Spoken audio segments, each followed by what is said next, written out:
Hello, everyone. Good day to you, or maybe morning or afternoon. We're very happy to see you again, and today's episode is going to be around stadium. Willem Hegen is with me. Willem, can you please introduce yourself?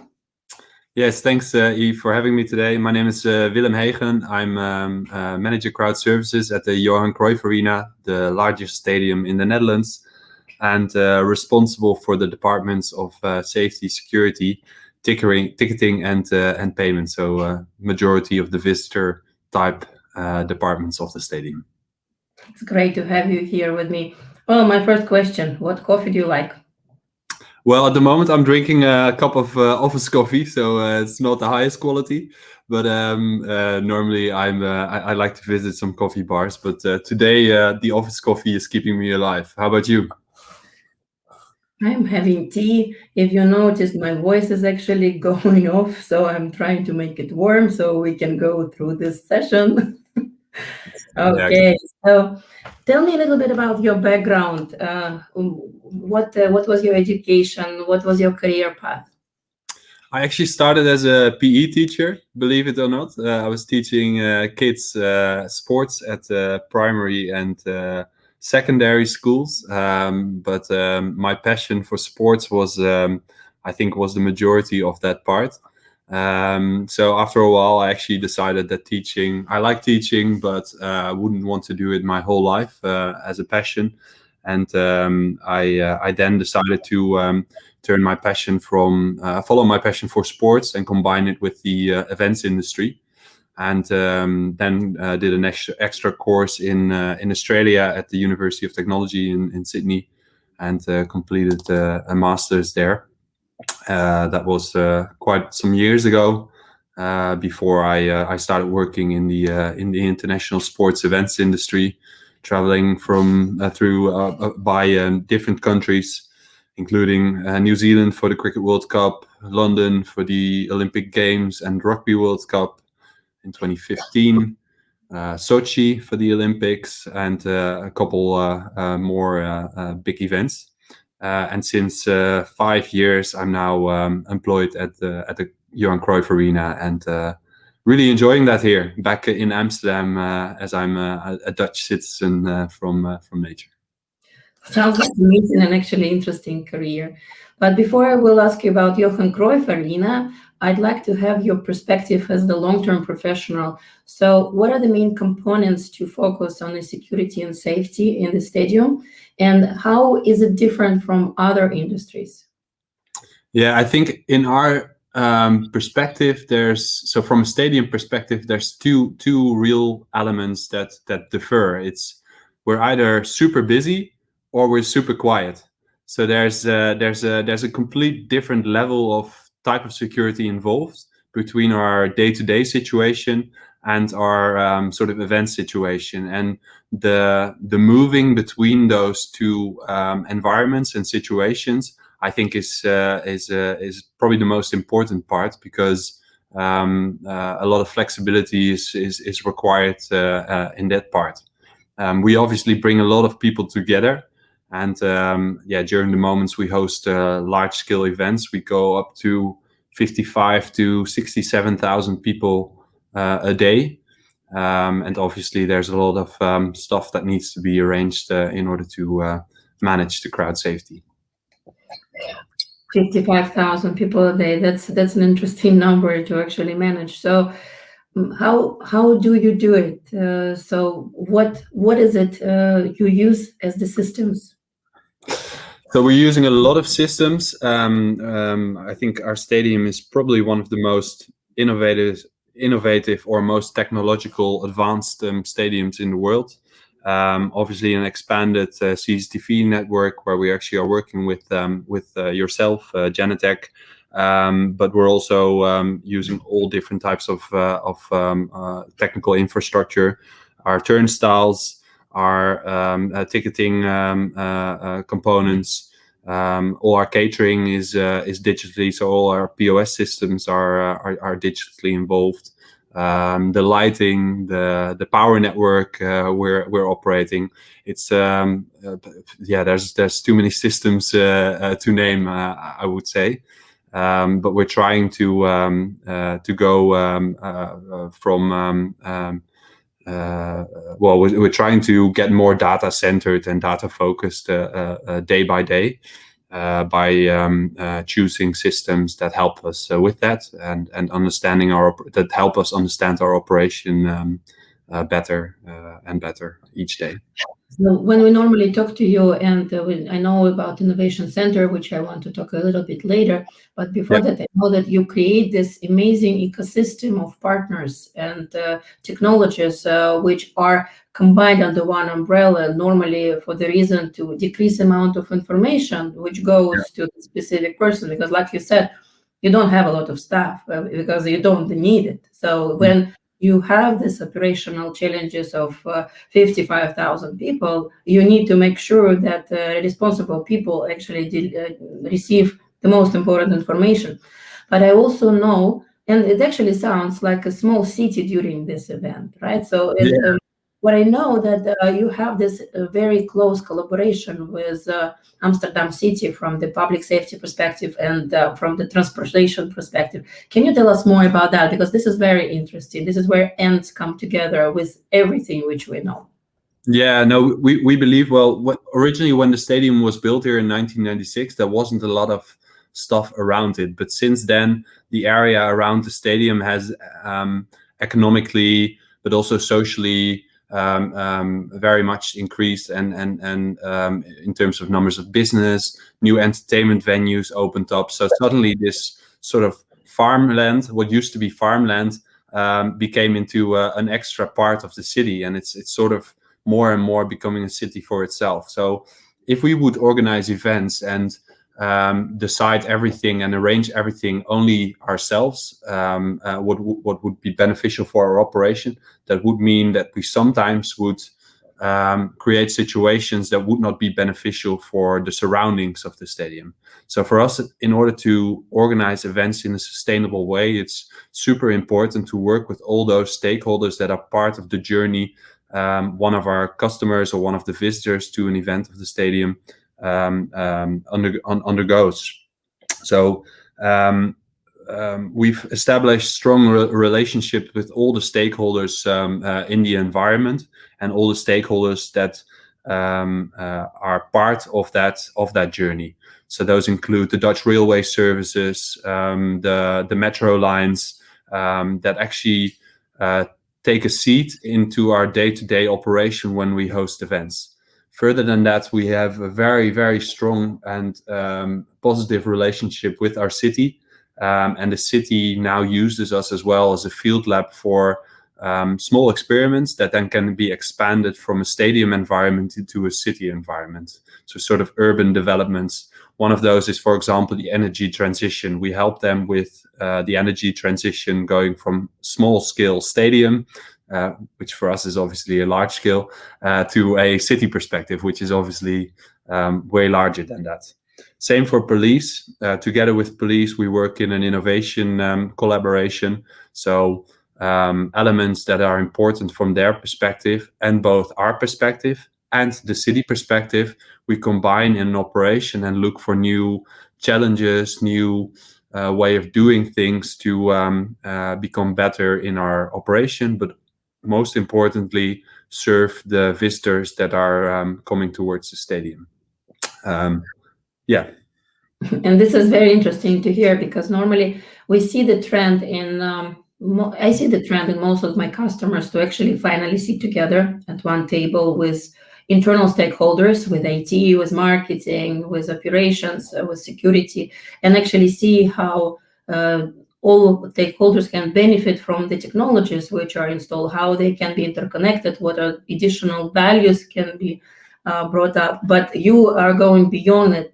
I know that you are communicating very closely with all the stakeholders within the stadium. So this is so during events, all these stakeholders are actually taking place. We have a seat reserved for them within our operational rooms. So our public-private cooperation is, I think, crucial to the way we run events here inside the stadium, but also in Amsterdam with these stakeholders. And obviously we are, as a stadium, we're a bit of facilitator, so we facilitate for events to take place here in the best way, and I think that's the role we'd like to choose to take. That we also play an important part in the area where we are located in, but also from a city perspective to help the city grow their full potential, and to learn from new innovations and new technologies that are on the market, and scale them from here again to a larger city context. So no, indeed, you're right. That's crucial for us, and we're really happy and lucky to have a team working on that. So now the most interesting part, innovation center. This is something absolutely unique. I haven't seen it in the stadium environment anywhere else to the extent you position it and already evolve it. So tell us the story. How did you create the innovation center? What is the culture and the values behind it? And what are you planning to achieve by growing the ecosystem even further? Yeah, so I think it started. I think innovation has been sort of way before I became part of the stadium. Has been in the stadium's DNA. When the stadium was built, it became the first European stadium with a retractable roof. Um, when opened, it first had quite a lot of issues with the pitch, and over the years, those issues had to be resolved. I mean, the stadium was there, but the pitch still had issues. So you had to become creative to find solutions, how to manage those situations. And I think from those points, it became sort of part of the way the stadium operates and the people that work down there. So in 2015, I believe we opened an innovation center and saw that together with parties around us, large stakeholders, both public and private, corporates, we could together create an ecosystem and learn and benefit from the operation we have down here. Implement new services, test them inside the stadium, learn from that, and then scale them to other environments. So the stadium has basically become as we like to call it, a living field lab or a living lab in which different types of services test out their products, learn from it, and then either set those products to a market or upscale them to similar, either social, sustainable, but also on the safety and security side, city or urban other districts. And we're learning through that. We gather new data and new information basically every day about our own operation. So having that field lab integrated into the stadium environment also helps us to test ourselves, to develop and upscale our operation from event to event. And therefore, I think our full event cyclus is great, because after each event we learn a lot of new things, and that helps us to make sure the next event is even better. And I know that right now, I mean, I've seen so many logos, but of course you cannot mention all of them or what they do, but give us some exciting use cases and scenarios which could be very interesting for our listeners.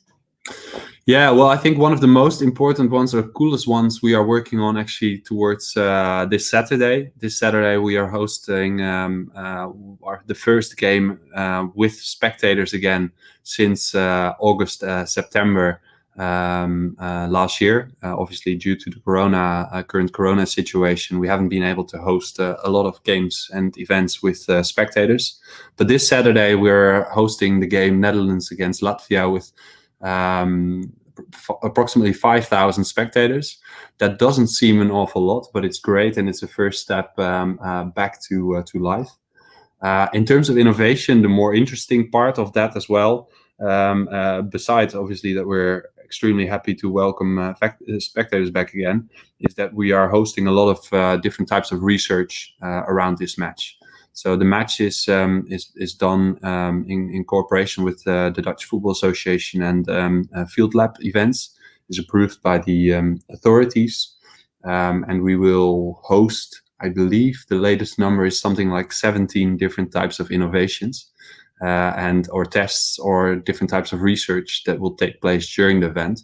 So it's quite, I think, an interesting number and a lot to be done for this Saturday. But I think it's the best example of how a field lab is live during our events and how we cooperate with all these stakeholders. So one of the cool examples is, maybe to give you a very concrete one, is a challenge that we're doing with yourselves, Genetec, KPN, the Dutch telecom partner, and Reveal, a bodycam brand,